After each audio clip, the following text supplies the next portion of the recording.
Greetings to everyone. Good morning, good afternoon, good evening, whichever part of the globe you are. So this particular panel is on a very interesting theme on defense against radical threats, and primarily to give the important message saying that cybersecurity starts with you. Now, what is these radical threats and how do we really look at this from a perspective? Well, it's a kind of a coined word, but then I would rather put it as something which has been so sophisticated, well planned, and it is not just targeting getting a small pie out of any organization, but really making a very significant impact to organizations. One of the best examples I can get from my experience and knowledge is in terms of an urban cooperative bank in India, which was a 112-year-old bank. And typically we see that they had a $12 million attack. They lost that much of money, and the attack was very well planned. It was a combination of some of the latest techniques, of course, starting from spear phishing attacks and then going on into lateral movements and a lot of things. But then if you look at the impact was that they were able to switch the bank's original ATM switch to a proxy switch, which they had created with fake card bins. And they had obviously pre-planned all the entire hacker community with those card numbers being printed into cards. And they were able to withdraw this money across 28 countries with almost close to about 15,000 transactions within a matter of just a couple of hours.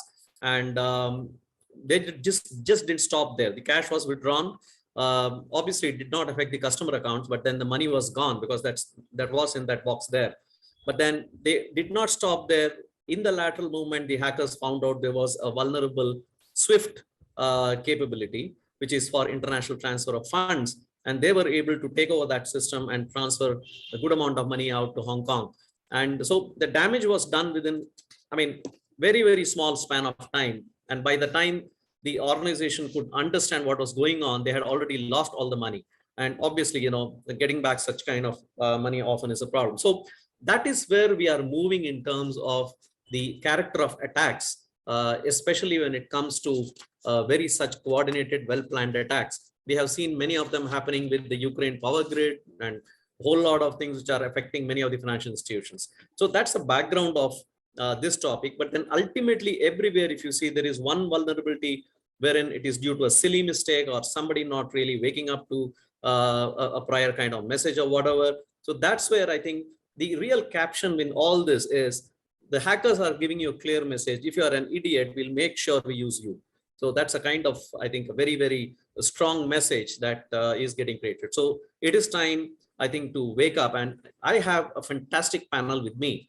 We have Raj Vishwanath, who is the CISO with a fintech NIUM, and he has a lot of experience handling issues on cybersecurity, discussing on them and mentoring of the fintechs.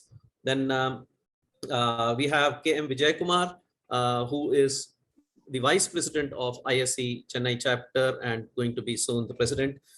He heads the global security assurance for the managed security services at Tata Communications. And he obviously has significant amount of experience over more than a decade, I would guess, dealing with large clients, different verticals of and the problems that they face and how he sees their perspective. And then we have Madam Panchi Subramaniam. She is the Managing Director of Yes Panchi Tech Services Private Limited, a startup which specializes in tech products as well as services. So that's a great panel there. And I think without really wasting much time, I'm going to put up the very first question to the panel. And I think we can go in the same order with maybe Raj starting this conversation. And then we have Vijay Kumar, and then we go to Panchi to answer this important question from your perspectives of each of your, the environments that you operate in and the customers and whatever you handle. What do you think that in your perspective is a character of attacks that you see transforming, and where are they going into the future? So from what you're seeing in the near past, what's happening now, and the kind of complexity of technology that's really changing the entire character of the ecosystem, and where is it going into the future? If you can start with Raj. Thanks, Vital. Appreciate the opportunity to come and talk here. So before I start, I think I'll probably spend a couple of minutes on what NIAM does as a fintech and to really understand why cybersecurity is so important for us, right? So NIAM is Southeast Asia's first global B2B payments unicorn that provides businesses of any size access to global payment services through an API. So whether it's a small company or a large institution, you can just connect to our platform and have access to send payments, receive payments, issue cards, essentially banking as a service to any country in their preferred local currency. Okay? So with payments to at least 100 plus countries, you can now imagine why cybersecurity is a very important agenda for us and the board of directors. What we are seeing is we are continuing to see increasing number of attacks with greater adoption of digital banking in emerging markets. I think the trends are likely to continue. Right? A lot of people have spoken about ransomware attacks, and it continues to be one of the fastest growing attacks. But if you look at what are the attacks themselves, right? They're not nothing radical or new, but there are more like the common attack vectors that we have seen in the past, like business email compromise, phishing, malicious insiders, social engineering, compromised credentials.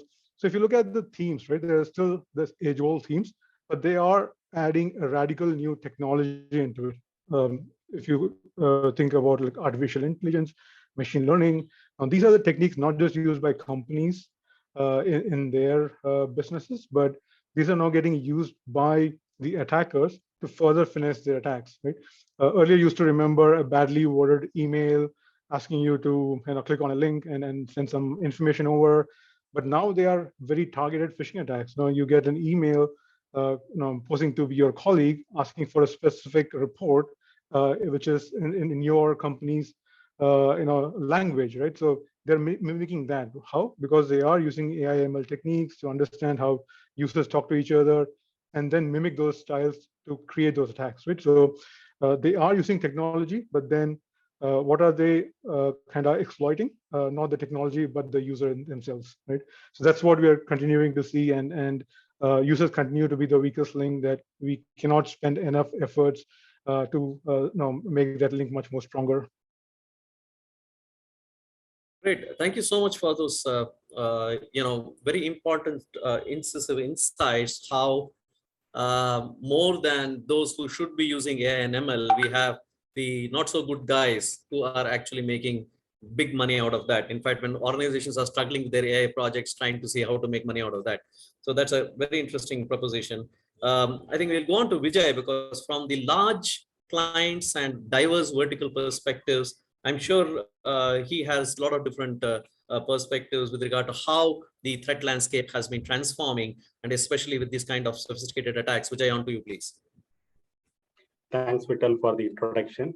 When we talk about defense against radical threat, if I need to map with the existing cybersecurity threat landscape, global trend clearly shows that there is an increased threat actor activity comprising advanced to persistent threat.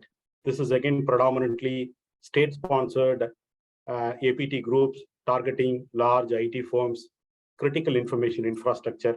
This is one. Second thing is, if you look at the threat landscape, the threat actors are started leveraging ransomware as a service and use the service actually tools and techniques to launch a ransomware attack targeting. It could be a federal, it could be a government organization, or large the finance institutions. This is also the trend clearly shows day in, day out, there are news which talks about the so-and-so company had this ransomware attack. Third thing, during the pandemic, also even the post-pandemic, I think global trend clearly shows that phishing attacks continue to surge, which means I think during the pandemic, we all actually witnessed that there are a lot of phishing attacks in the form of COVID, the frauds, COVID theme. But now, even because this phishing is not a new one, right? This is again the 20-year-old technique, one of the effective technique under the social engineering, right? This is continued to be the initial attack vector or the way to gain foothold on the organization. This is effective. This is the third one. Fourth one is, if you look at for the past 8 to 12 months time, there is increased amount of critical and zero-day vulnerability. If I need to call out few things, there is a Log4j vulnerability. There is a Spring4 shell vulnerability. There is a Folina vulnerability. In a year, 8 to 12 months time, Google Chrome alone, this is widely used across the globe, right? There are 50 plus zero-day vulnerabilities are identified, which means there is a responsibility for organizations to map this vulnerability within their IT estate to see what is the applicability, and then they need to plan for a patching to protect the system. This is the fourth one. Fifth one, if I need to call out, again, there is an increased trend of seeing supply chain related attack. If I need to call out few things, SolarWinds, this is one of the large scale supply chain attack, followed by Kesaya. So if you look at this two, this is the indirect attack against the organization. Threat actor are not targeting the organization directly, rather they target the consulting firm or the supply chain firm. They compromise through which they target multiple clients. If you take like a SolarWinds, globally they have large customer base. Similar way the Kesaya as well, right? If they could actually compromise, again, embed the backdoor on that particular supply chain, through which whoever subscribing the services, they can gain the foothold. These are the 5 things I could actually see when we talk about the radical threat. So what is the need of the hour is, I think there is a need for shifting from the signature-based solution to more behavioral-based detections. Also, the advanced analytical using a AI and ML capability. So there is a strong need for next-gen SOC capability, which means I think we need to have a native, the next-gen capability comprising SIEM, which actually monitors the critical infrastructure, which is the crown jewel of that particular organization. Second thing is the SIEM needs to get the proactive feeds in terms of known unknown, which means there is a curated threat intel, cyber threat intel feeds, which should be a contextual as well as the actionable intel needs to be ingested with SIEM for proactive monitoring and detecting the known unknown. Third aspect is, of course, the product comes with the signatures to detect the known knowns. Then second thing is to get certain actually amount of intelligence on unknown, known unknown. That is where the cyber threat intel is going to help. But what about unknown unknown? This is where cybersecurity professionals are battling to prevent or protect against the unknown unknown. This is where continual hunting on the log sources would help to detect any anomalies or suspicious behavior. I think if you follow these 3 things, because if you look at any organization, they will have n number of technology, n number of solutions deployed for the various purposes. So it has to work in an integrated way to provide the holistic view for the SOC. That is point number 1. Second thing is, organization needs to assess constantly if we have a product or the technology which is configured with certain policies, certain configurations, are they working in an effective way? That is where the red teaming, blue teaming will come into picture to see the effectiveness of organization implemented preventive and detective control. I think if we do this, this is what would help basically to get the context of radical threats and then how we can protect against this radical threat. Thank you so much, Vijay. I think very, very important insights into how, first of all, there are more of common sense mistakes and knowns which are compromised and leading to all the kind of different attackers and whatever to really compromise the system. And at the same time, some of those very important tips to say how you should get your act together. I think that was quite valuable. And then we go on, last but not the least of the panelists is the woman in cybersecurity, Madam Panchi. She wanted to have the last word. So that's where, she said, I would rather be generous to give the others the chance. And thank you so much, Madam.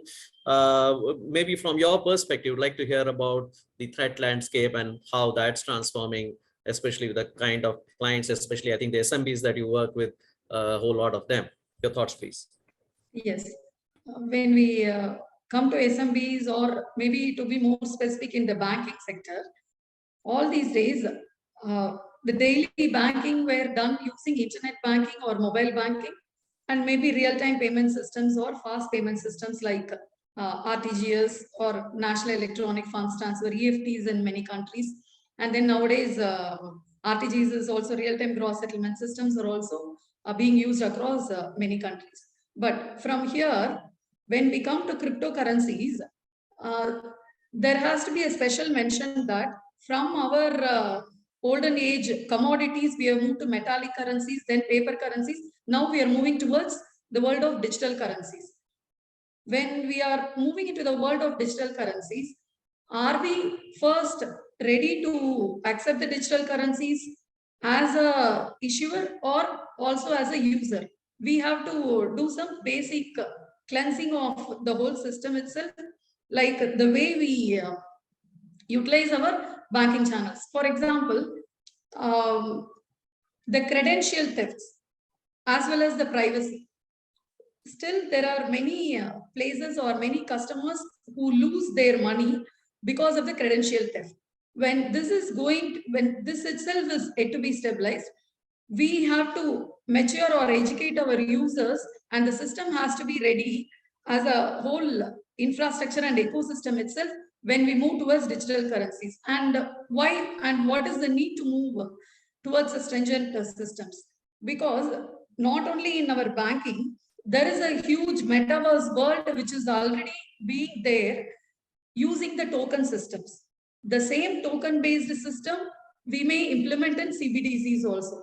And when we are moving, having a radical shift towards a token-based system, how we are going to safeguard our tokens? It has to be digitally stored in online walls, or whether we are going to have hard walls.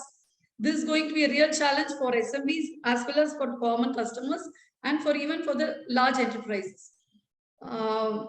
So even after speaking about the credential theft, there could be some attacks on double spending also. Suppose if you are saving your tokens even in your metaverse world or in your CBDC world, when your tokens are saved in your hard tokens or as well as in the soft methods, it could be hacked. That is one thing. Or as a issuer, when you are going to speak about the integrity, there could be double spending attacks also. All these days in banking or the financial systems, we have been speaking about man-in-the-middle attacks or the SQL injection attacks like that. These basic attacks are going to stay.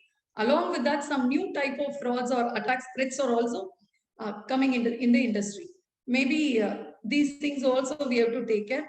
In the second round also, again, some more points we can ponder upon this subject, because this is going to be the future after a couple of years. Thank you, Panchi, for those remarks. In fact, it was only last month that we had attack reported on one of the blockchains, Harmony blockchain, and they were obviously behind getting all the credentials of the users, but landed up also winning a bonanza of $100 million because they found loopholes in the system and were able to take away. So let's not think that because blockchains by definition are secure, they will be secure. You got to work to make them secure. So that's where I think the message also comes from. Having said that, in fact, it was interesting if you really look at some of these attacks that have been burgeoning. Some of them look pretty silly, in fact, at times, because like Vijay also mentioned that when you leave your back door open, I mean, would you expect that somebody would say, oh, we'll rather close it for them? The attacker would rather like to take that route and come into the system as such. In fact, interestingly, we have been seeing quite a lot of activity going on the Russian borders, and there was an attack which was reported by a group of hackers on a Ukrainian media company, and they are running a radio station, and there was an automatic broadcast of their president Zelensky being critically ill, and that created a whole lot of furore around things, and the Zelensky had to come rushing forward and tell them, I'm absolutely fine, and this is an attack, and obviously you know whom you'll blame it on. But the point really is that if somebody can so easily get into a public broadcast system, which is typically like a media company, and they can create quite a lot of extreme situations. So you are looking at small things which can go wrong, and ultimately, I think, as every hacker says, that if you are vulnerable to be hacked, we will hack you. It's as simple as that. So if you are idiots, we will make sure we make use of your idiocy. So I think that's the message which is common. So ultimately, I think the focus comes on two important things. One, you, as they say in the security, which is it is the middle of everything. But then when you say the you, this could be this refers to a lot of stakeholders. Many of those who are obviously listening to this particular broadcast, as well as many who don't even understand what's going on in this. But then everywhere you have people who become the weakest link. I think that's where I think one of the key discussions that we need to have is, in each of your perspectives, when you look at the role of people as the weakest link and how they go about compromising systems, maybe not obviously knowingly, but then what organizations need to do, what individuals need to do in their role to make sure that we are able to stand up against such kind of attacks and also handle them well. I think that would be a very important message that we need to send out to every digital user or somebody who's benefiting from the digital services may not be touched even by them. So with that, I think I'll rather start from the reverse now, starting with the lady in the team, Panchi. If you can please throw your thoughts on that, and then we'll go the reverse. Thank you. Thank you, Vittal. See, here, when you are a customer or a user, or you could be an SMB customer or a banking customer, how you are going to protect your wallet? Because from now onwards, out of around 190 plus countries we have in the universe, in the world, around 89 are already moving towards CBDC or the digital currency systems. Here, the token-based systems, in most of the places, it has to be made anonymous, because cash, we have it as an anonymous commodity. So like this, CBDC, the retail CBDC will come to us as a token-based system, only tokens. How we are going to save our tokens? If our ATM card or debit card is going to be compromised today, we will be losing the amount which is there as per our limit only. But now, after a few months, very shortly, if we are going to lose our wallet itself, then all the tokens, means whichever cash we have in our whole system, not only in the banking accounts, then we are going to lose that. Then how are we going to protect it? How are we as a person have to make it? Then we should, here also again, mostly it could be social engineering attacks only. So we have to keep our phone, the instruments, electronic instruments, as well as the pin, everything to be safe. When the same when you are, most of the audience are now IT professionals, IT security professionals. When we as an IT security professional or an auditor, we are going to design the system, or if we are going to audit a system like this, what are the checkpoints we have to take? For example, to issue these tokens and all, most of the current infrastructure, the payment infrastructure, which is already built, are only going to be upgraded and then used as a token system. So even in the current system, all the policies and everything which are to be followed, it has to be made stringent. Then this is going to be the backbone or the pillar for the future CBDCs or the metaverse tokens also. Like Vittal said, there are already frauds happening in metaverse also. And still now, most of the frauds are only social engineering attacks, or they are internal frauds. So people are the most weakest link in our whole setup in IT security. So even though instead of talking about IT security, we should start these discipline even from the beginning of IT architecture, the systems architecture. It should be as a culture imbibed among the people who are software engineers also, or they could be software architects, and then even as security auditors. Then the basic discipline of the customers or the users will automatically come when it is being passed on from the developers or the architects to the country or the users, whoever uses the system. So I feel that the basic discipline has to come from the software development itself till the delivery. People are the weakest link. I think that's again resonating from that entire message there. I think we have to go to Vijay. With his assurance level, I'm sure he meets the broad spectrum, the profile of the organization both vertically and horizontally, and he looks at people working at various layers. right from the people who handle the customer relationship to somebody who's sitting at the boardroom, and including the partners and the the cybersecurity experts and everybody there. So Vijay, what do you think that when you see and look at the people being the kind of weak spot everywhere, where do you think that the organizations and people, what they need to do with regard to protecting their enterprise security? Yeah, I think topic what we have mentioned is cybersecurity starts from you, right? Again, to say in other forms, cybersecurity is a shared responsibility. Cybersecurity is everyone's responsibility. Again, the employees, organization employees, each individuals play an important role when it comes to protecting the organization, right? They are the first line of defense. This is the other way of saying, to emphasize on each one plays an important role, vital role, protecting the organization. Second thing is, there is a saying, right? If you look at the defender's dilemma, what they say is like threat actor or attacker need just one vulnerability or one loophole to exploit, while that is often the defender has to fix all the loopholes. It starts from process, again the people and technology. Threat actors need just one vulnerability, one bug or one loophole to exploit. Whereas as a security professional, they need to fix everything, all the vulnerability related to people, process and technology. So definitely there is a need for change in terms of the mindset, right? If you look at in the past, the information security awareness is something considered as a compliance requirement or standard or the policy requirements, right? Organization used to have a awareness training for all the users once in a year.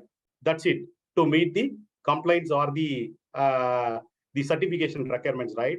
Now in the current context where still the social engineering is effective, even one people fall prey for phishing, then the threat actor will have a foothold on the organization, which means the awareness is something, it has to be on a continual basis. We need to move from compliance beyond the compliance requirement or regulatory requirement. It has to be a continuous journey, part and parcel of employee life cycle, right? Which means, of course, yes, you can have an annual program. Again, you can have a e-learning program or the capsule program to cover some of the emerging threat. Say, for example, phishing. It could be a phishing. It could be a ransomware related or supply chain related. How the employee play an important role. Third thing is, again, this awareness program can be for general common users. This is again to cover the basic fundamental stuff of security on various aspects. There can be a function-specific training for HR, admin, to talk about the controls related to specific domain. Similar way, today the DevSecOps, right? Developing a secured applications, which means as a developer, they need to know secure coding practices, right? While developing, how they need to integrate security as a part of development lifecycle itself. So there could be a other training focusing or targeting for developer application teams as well. Then over and above, what we need to do is we need to assess the effectiveness of this awareness. That is where the drill coming into picture, right? We can have a drill like a phishing simulation drill. Basically, you can pick up the samples covering 50-60% of the organization employees. Look at the current scenario. It could be related to your performance appraisal system or COVID-related themes or anything related to HR policies, insurance, to see whether people are able to identify, organization users are able to identify such phishing, not falling prey to this phishing attacks. Similar way, now there are a lot of actually social engineering attacks using SMS as well, right? Links. This is where people actually fall prey, sharing their PA information. So we can have a scenario on smishing as well. Over and above, like overall, organization needs to constantly look at what is the current level of maturity, current level of practices. Again, keeping in line with the people, process, technology. Again, benchmarking with some of the global benchmarking system to see what is the current state. Again, to attain to the next level or improve the maturity, what are all the gaps, again, the gaps can be the anchoring point for the organizations to enhance the overall capability. This is how I see. I think the awareness plays an important role, and it has to be on a continual basis. Knowing matters. I think that's a very clear message. So I think it's important that, especially when you are playing an unfair game, with, as Vijay said, you know, you got to follow all the rules of your game, but the adversary has no rules that he needs to follow, and that's where you are straitjacketed to say, you know, you better need to get yourself up to speed on how they work and what you need to do with regard to your fundamentals. Very important questions and answers also given there. I think going on, as Gartner says, Raj, you would rather correct me, that the money is dead, as mail was dead when Hotmail came in. And so they say that it's going to be the crypto world all in the future. There's going to be just the UPIs and the digital channels and whatever, and you'll have every device talking to each other.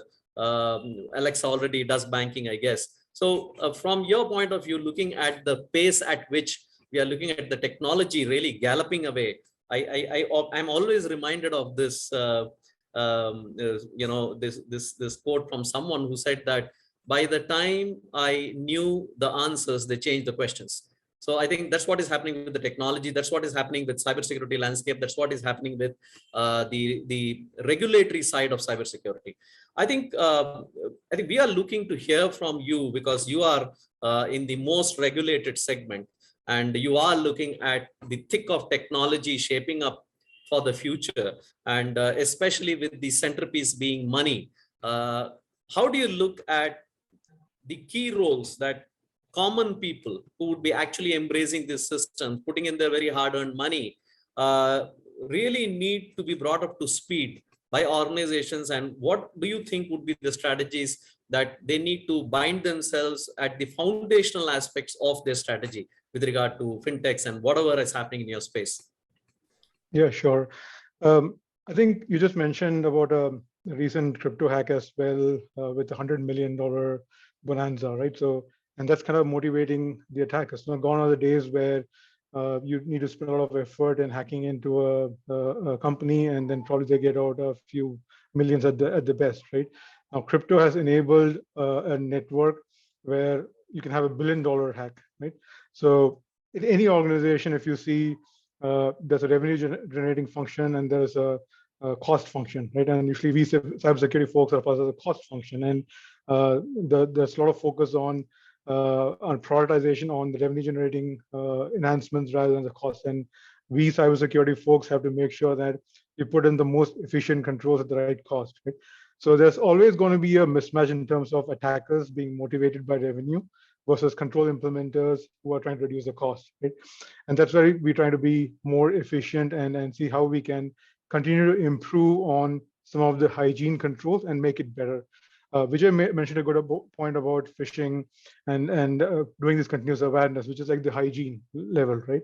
So if you take the hygiene control, which is making sure you go do these e-learnings, awareness materials, emailers, and then on top of that, do phishing campaigns so that people get to know about the link they clicked, and that's not a thing that they were supposed to do, and it ties back to their programs and performance programs. But then even sometimes that is not sufficient. How do you again increase it to the next step?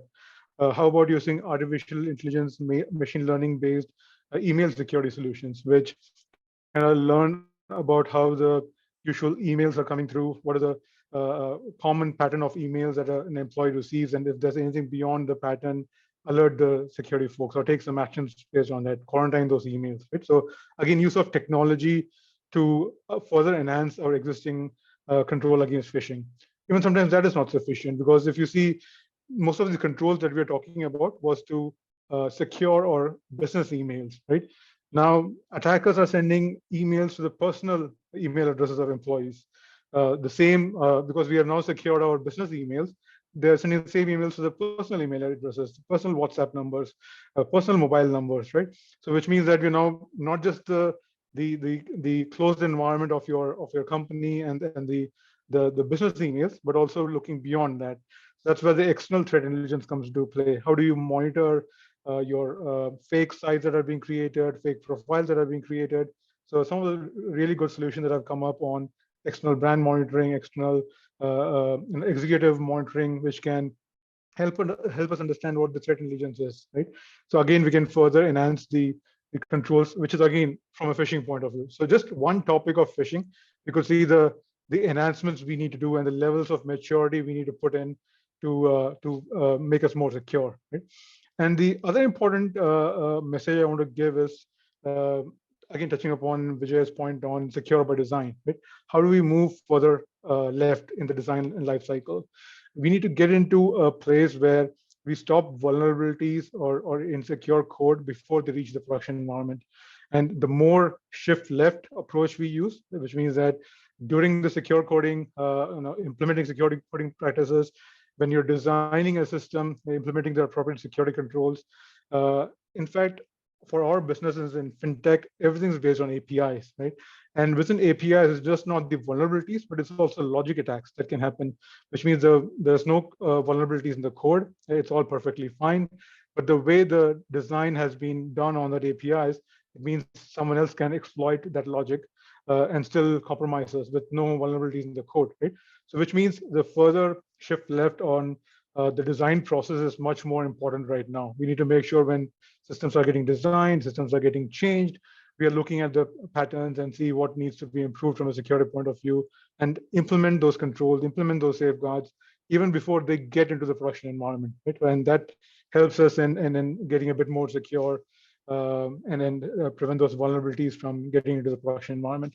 So all in all, again, to summarize, it's more on how do we take the basic hygiene controls like phishing and continue to improve on it and use technology like AI/ML to support us, and use some of the more shift left approaches, shift left tools to make the environment more secure, so that we prevent vulnerabilities from getting into the production environment. I think great thoughts. I think so. God is always in the simplest of things. So you got to make sure that you are putting a discipline in place and making sure that you use the equally the technological innovations for security much before the hackers can really use them on you. I think those were important messages. I think we had a very engrossing discussion, different thoughts coming from each of your perspectives. Really would like to thank you for that. So I think sum and substance, I think there's some key messages which come in here. One is very, very clearly start with security first thinking. So I think that's the first thing that possibly needs to, because organizations rush to go to market rather than really making sure that you are getting your basics right. In your life, would you put safety later or first is the fundamental question when you're sending your child to the school for the first day. So the same kind of questions is what you need to ask with regard to your application, which you're sending to production. It starts right at the drawing board stage. So that is the first, I think, key message. The second thing, I think, is very clear. The threat landscape is going to become more and more complex. The technology is going to become more and more intertwined. A complete mesh is what we are looking at in terms of the global fabric of economy that we look at from a digital perspective. And that is going to be certainly more and more of complicated to handle all this from a cybersecurity perspective. So unless and until you are having an absolute principle-based security architecture, I don't think there is going really anywhere, because you're going to lose track of what's gone where, and you're just not going to work with those components in case they break down. And that's something which the hacker is always looking to. Like you clearly pointed out that the APIs, if you're not thought about the negative risks or how somebody can exploit these ATFs right at the design stage, you are actually leaving it open to say, okay, come and attack me. So that's where we are. So I think so the next message is very clear that you got to make sure that your architecture is by design secure. And when we talk about that, every piece that adds on to your complexity or everything that connects somewhere needs to follow those fundamental principles, and it needs to pass those tests if you really want to get that going. And spoken everywhere, I think if people are the weakest link, we have to understand people are the strongest defense, because I always believe that a knowledgeable, aware, security aware, customer facing employee who is sitting at a counter is your best firewall. Because if that person can detect an impending threat, I think you're already kind of secured your organization. So I think that's the role that awareness needs to play. Organizations really need to empower the people and make sure at their level with regard to various stages of their role in the organization and what they do, they need to be sufficiently empowered, sufficiently skilled to make sure. And this is a journey. You cannot say, oh, we have this annual training program running, which is you're actually not talking security. You're talking about something which happens as an annual event, which is completely out of shape. So you are looking at, by the time I go to sleep and come out in the morning, I'm looking at what are the new threats that have come up this morning. So how can you be so lax with security? So that's again a very, very clear message that is coming out. And I think last but not the least, everywhere one thing resonated: unless you collaborate and work on every aspect of security right across with the common theme, we are going to lose out this game, because it's obviously going to become more complex. It is obviously going to become a size that we may find it humongous to handle from what we are handling now. And the world is going to be a completely different, world, maybe a couple of generations down the line. And it's certainly going to be much, much more, intelligent, smart in its own way. But then would we retain our smartness and intelligence is a big question that comes to be. We'll give all our intelligence to those devices, forget about our intelligence. I think we are going to be a very, you see all those skiffy movies which tell you that, okay, the humanoids take over your race, not very far off as it appears. So I think going back, it's all possibly coming back to saying you and the common sense, security awareness with regard to that. So I think the message is loud and clear. It starts with simple things that somebody needs to do to make sure that you are on it, maintain that discipline and get there. I think that's the message. But I would rather leave the last word to each of the panelists with just a 3-word message that you can give. I'm going to restrict to just 3 words that you can say, okay, this is my message. Start with Madam Panchi. Keep everything simple. Okay, great. Vijay? Be cyber smart. Be cyber smart. Okay. Raj? I will go with our values, simply better together. Keep it simple, get it better, and work together. I think that kind of almost sums up like, whatever we discussed on this. Thank you so much for all your time. I'm sure that there is a whole lot of takeaways from this particular panel discussion. Again, thanks to the organizers. With a word of thanks to everyone, let's disperse. Thank you so much. Bye-bye. Thank you. Thank you. Thank you.